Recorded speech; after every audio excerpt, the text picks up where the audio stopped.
Romanos capítulo 12, versículo 1. Así que, hermanos, os ruego por las misericordias de Dios, que presentéis vuestros cuerpos en sacrificio vivo, santo, agradable a Dios, que es vuestro culto racional. Versículo 2. No os conforméis a este siglo, sino transformaos por medio de la renovación de vuestro entendimiento, para que comprobéis cuál sea la buena voluntad de Dios, agradable y perfecta. Ahora, en el versículo 3, la Escritura dice: digo pues, por la gracia que me es dada, a cada cual que está entre vosotros, que no tenga más alto concepto de sí mismo que el que debe tener. A ver, desglosemos. Ese digo pues conecta todo lo que hemos visto del capítulo 1 al capítulo 11 con lo que el creyente debe practicar diariamente en su vida terrenal. Ese digo pues entonces recuerda que el cuerpo y la mente deben estar rendidos en adoración a Dios. Humildemente entonces el creyente se postra ante la presencia del Altísimo para servirle. Pablo es supremamente didáctico en la enseñanza. Mejor dicho, con respirar el hombre enseña. Digo pues por la gracia que me es dada. Pablo es un ejemplo mismo de lo que está pidiéndole a los creyentes en Roma. Él, al decir, digo pues por la gracia que me es dada, recuerda que él no se autoproclamó apóstol, él no se autoproclamó maestro, él no se autoproclamó predicador a los gentiles. Es más, ningún ser humano lo nombró apóstol, ninguna junta lo nombró maestro, ningún concilio lo nombró predicador a los gentiles. Digo pues por la gracia que me es dada. Y no fue una gracia pequeña. Recordemos que en el capítulo 1 de esta misma carta a los Romanos, versículo 5, y luego del versículo 11 al 15, debemos apreciar la humildad con la que el apóstol reconoce esto. Allí dice: por medio de Cristo, Dios me dio el privilegio de ser apóstol, para que la gente de todas las naciones crea y obedezca. Hago este trabajo para honrar a Cristo. Quiero verlos, a los de Roma, para poderles dar un don espiritual que les ayudará a ser fuertes. Mejor dicho, continúa Pablo allí diciendo, espero poder estar con ustedes para que juntos podamos apoyarnos con la fe que tenemos. Su fe, la de los creyentes en Roma, me ayudará a mí. Qué hermoso esto. Y mi fe los ayudará a ustedes. Hermanos, quiero que sepan que me he propuesto muchas veces ir a visitarlos, pero siempre se me ha presentado algo que me ha hecho cambiar de planes. He querido ir a visitarlos para conseguir de ustedes los mismos buenos frutos que he obtenido en mi trabajo con otros que no son judíos. Desde luego Pablo fue llamado a ser apóstol a los gentiles. Dice entonces, tengo que servir a todos, a los cultos e incultos, a los sabios y a los ignorantes. De ahí mi gran deseo de ir a anunciarles las buenas noticias también a ustedes que están en Roma. Entonces podemos apreciar que Pablo está haciendo una introducción al tema que va a tratar en los siguientes versículos, que son los dones funcionales que el Espíritu Santo nos muestra en este pasaje dones funcionales que el Padre Celestial, nuestro amado Padre, dio a los creyentes para que pudiesen funcionar como cuerpo allí en Roma. Entonces, por eso Él ahora está hablando del don que le fue dado de parte de Dios como apóstol para predicar el Evangelio, que es uno de los dones ministeriales que luego hablaremos de ellos en su momento en Efesios capítulo 4. En Romanos capítulo 11, versículo 13 al 14, Pablo volverá a hacer lo mismo. Le dice a aquellos creyentes: a ustedes que no son judíos les digo, puesto que soy apóstol de los que no son judíos, le doy la mayor importancia a este trabajo. Quisiera hacer sentir celos a mi propio pueblo para poder salvar a algunos de ellos. Allí, Pablo entonces nos recordaba que al ejercer su ministerio hacia los gentiles, esperaba poder llevar a los celos a algunos de los judíos para que pudiesen ser salvos. Pero nuevamente, es haciendo reconocimiento al don que Dios le ha dado. Y en Romanos capítulo 15, versículo 15 en adelante, hace referencia nuevamente a este don que en este versículo 3 de Romanos capítulo 12, él llama gracia. Digo pues por la gracia que me es dada. Entonces en el capítulo 15 vuelve y dice: les escribí francamente muchas cosas que quiero que no olviden, porque Dios ha sido muy bueno al darme este don, entiéndase gracia. Mi cargo es servir a Jesucristo. ¿Y qué hacía con ese don, con ese cargo? Dice: anuncio la buena nueva de Dios, como si fuera un sacerdote.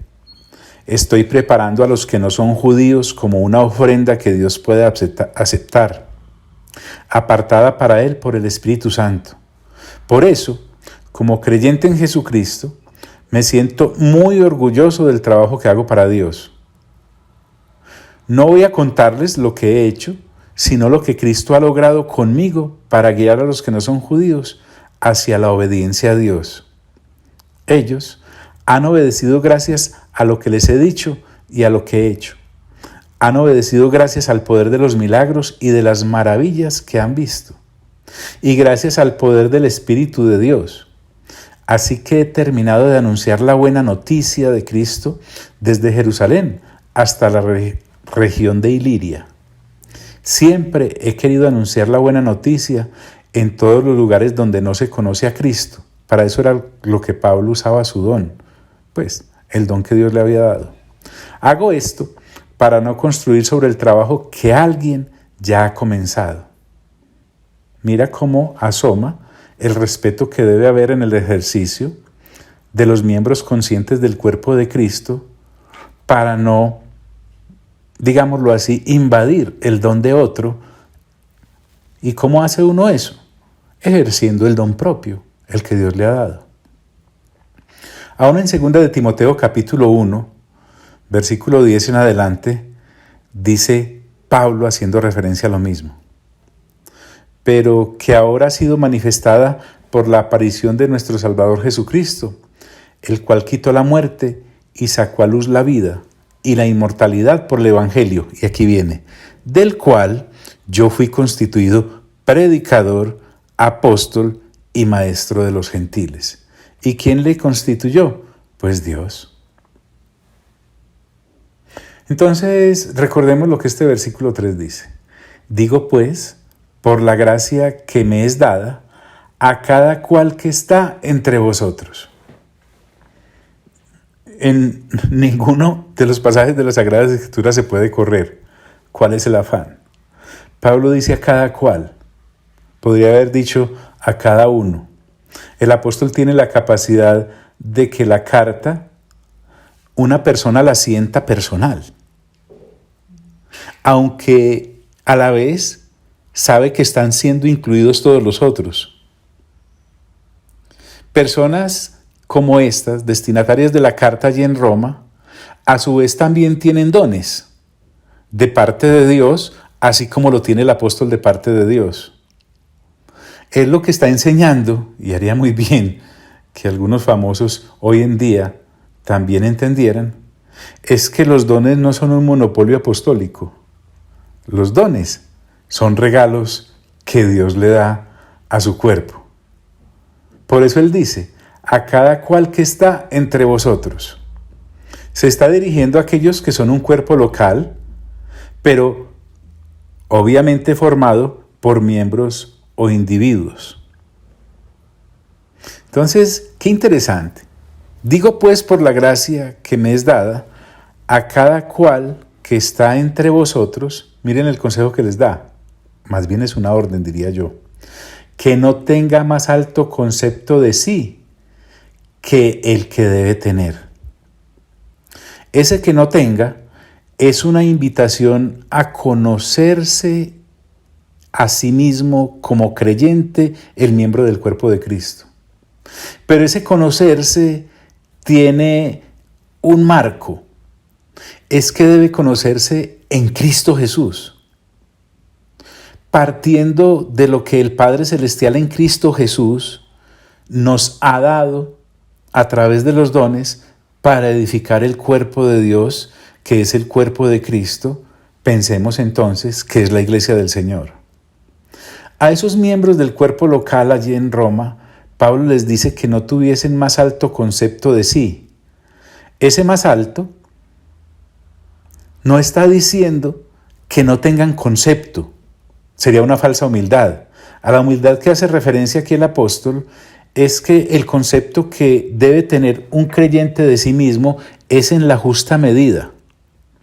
Es decir, ni tener un concepto más alto de lo que realmente es, pero tampoco menos de lo que realmente es en Cristo. Que tenga más alto concepto. Con concepto se refiere a saber nuestros límites.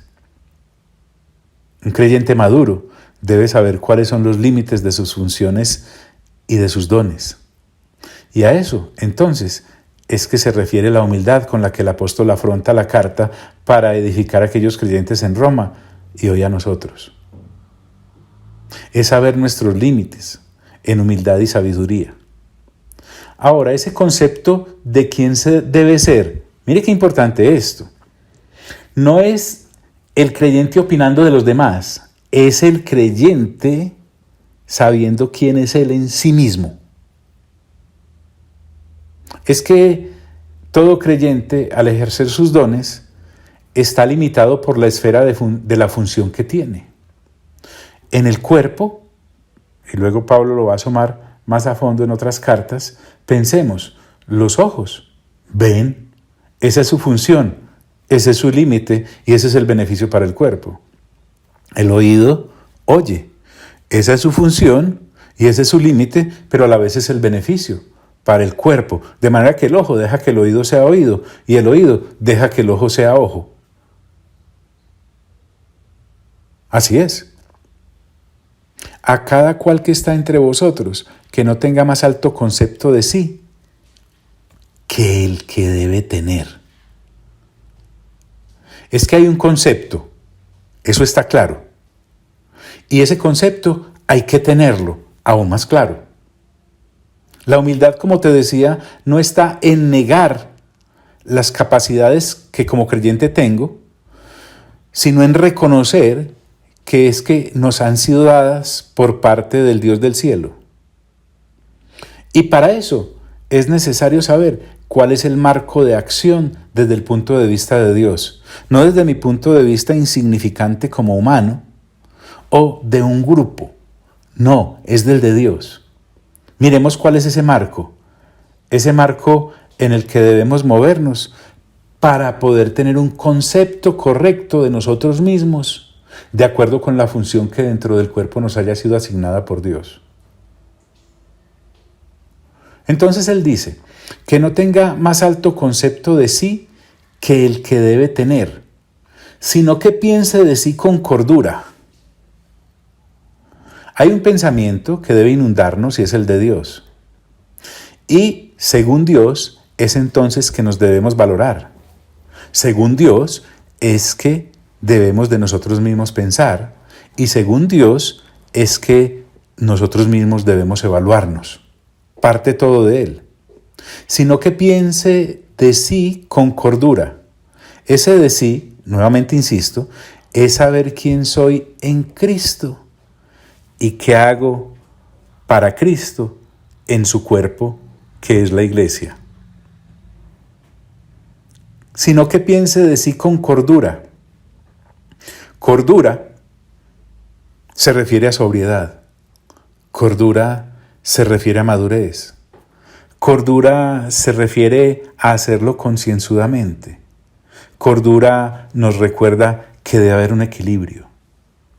Sino que piense de sí con cordura, conforme a la medida de fe que Dios repartió a cada uno.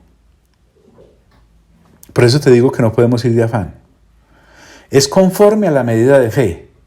Escúcheme bien, no son cargos como si estuviésemos laborando en una empresa o en una organización o para reconocimiento humano y además obtener logros personales.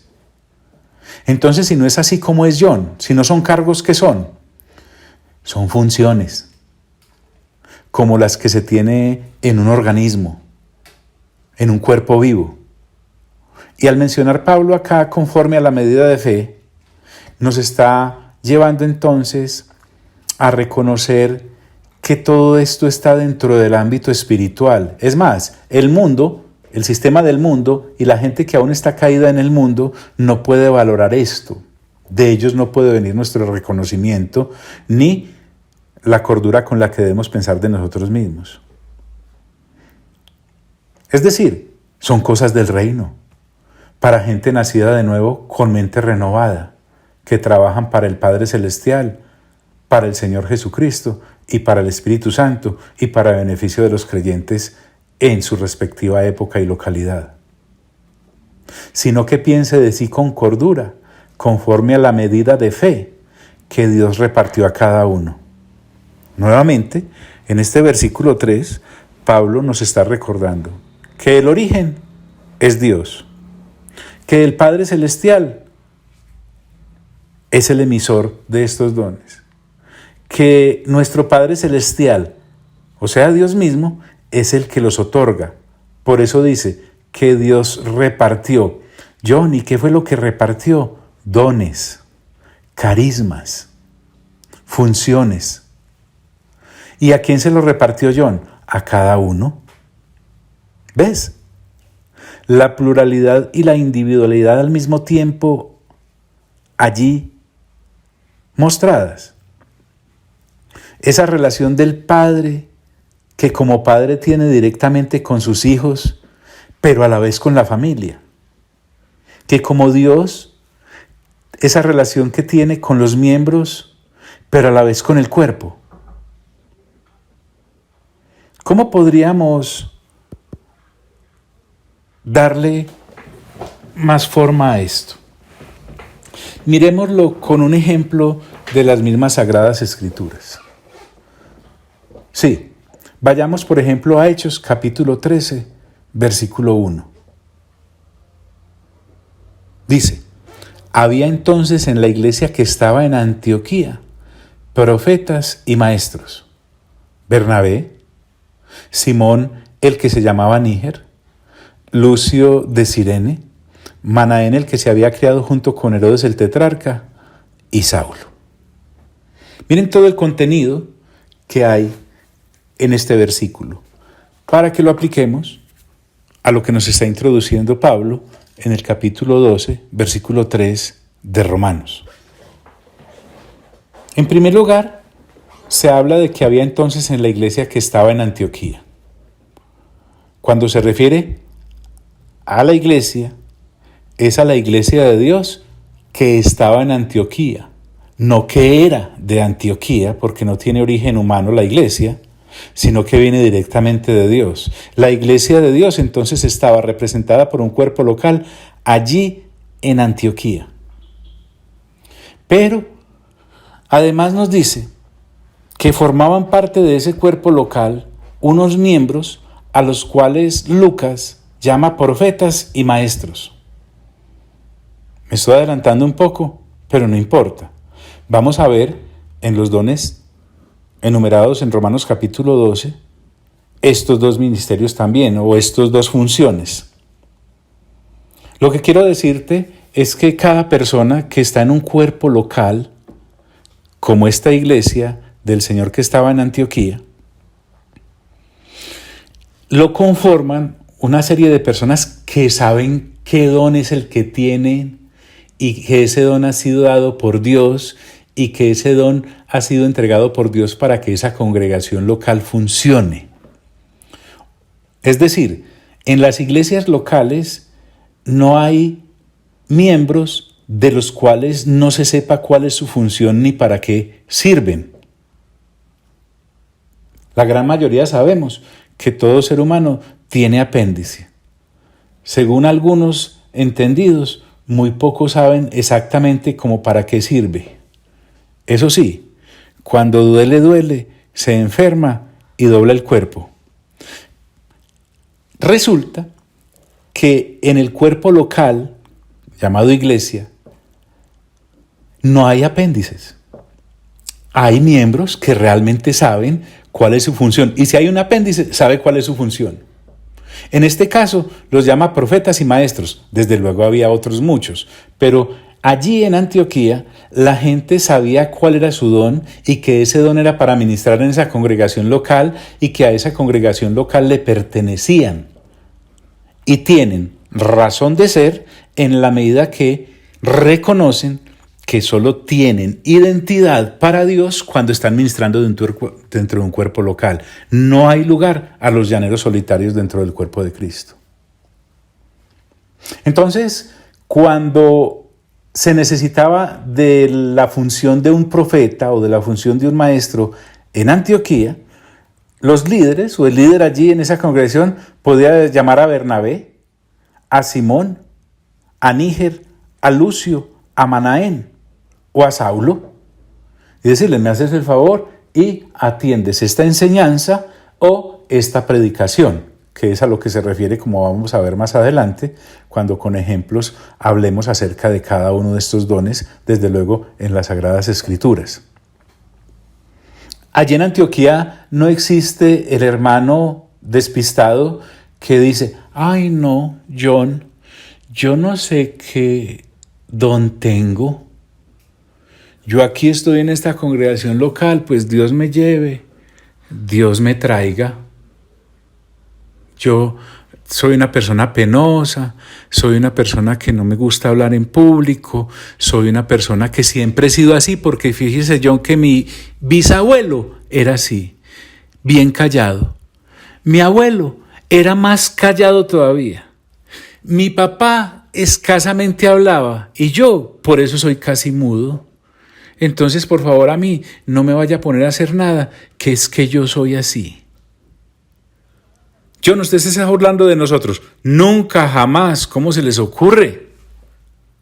Pero indudablemente, una persona así, dentro de un cuerpo local, que esté conformado por gente nacida de nuevo, con mente renovada, no puede salir con esas en el momento de pertenecer al cuerpo local.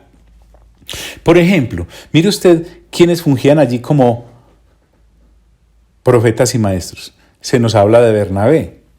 Usted y yo ya sabemos que Bernabé antes se llamaba José, que de profesión era levita, conoce de Cristo Jesús, era un hombre muy generoso, donó un terreno por allá en el Mover de Hechos capítulo 4. Y en Antioquía, donde se congregaba, él era profeta y maestro, o profeta o maestro. Tal vez tenía los dos dones, tal vez tenía solo uno. Pero allí no iba él a decir: no, es que yo fui el que doné, yo fui el que puse la propiedad. No, señor. Habían adquirido identidad en el cuerpo de Cristo y para eso debían conscientemente sacrificar todo reconocimiento humano de su vida anterior a Cristo Jesús. También me habla de un hombre llamado Simón, el que se llamaba Níger, le decían el negro, y otro que se llamaba Lucio de Cirene. De estos la Escritura solo los menciona en este lugar. Aquí Níger y Lucio No podían decir, no, es que yo nunca di nada, no tuve lote para vender, ni siquiera soy como Manaén que se crió juntamente con Herodes, mucho menos como Saulo, con ese testimonio que tiene.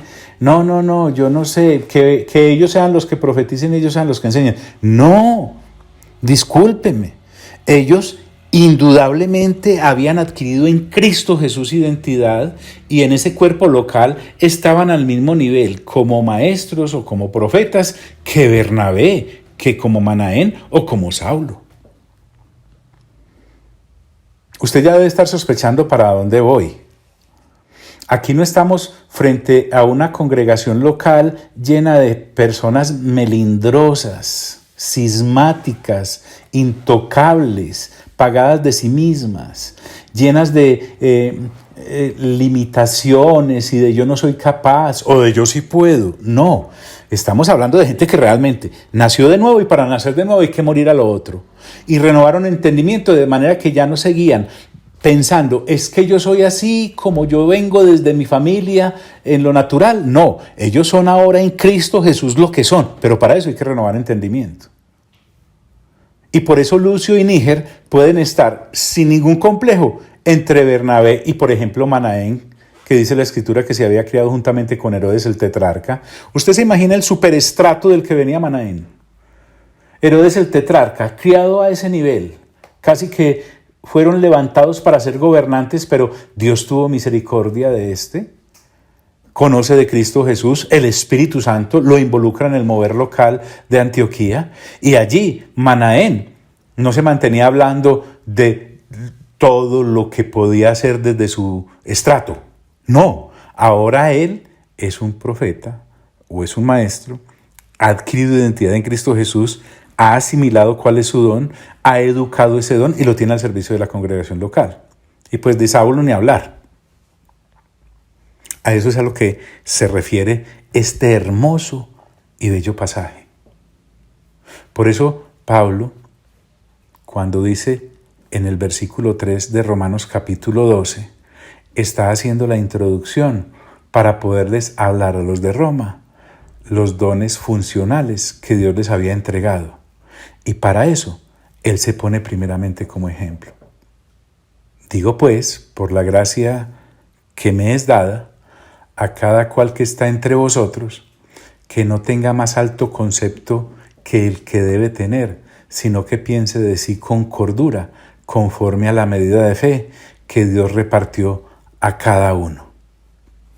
Entonces, para que vayamos entendiendo, una iglesia local no está conformada por una cantidad de personas caprichosas, por el contrario, está conformada por personas creyentes. No está conformada por una cantidad de personas que se han condenado a ser cargas inútiles dentro de la congregación, porque sí está conformada por personas que al conocer el don que Dios les ha entregado, entonces allí en esa congregación local puede nutrirse de ese don que Dios le ha entregado para la gloria de Dios, para el servicio del Señor Jesucristo, por la guianza del Espíritu Santo y para beneficio del cuerpo social que allí se congrega.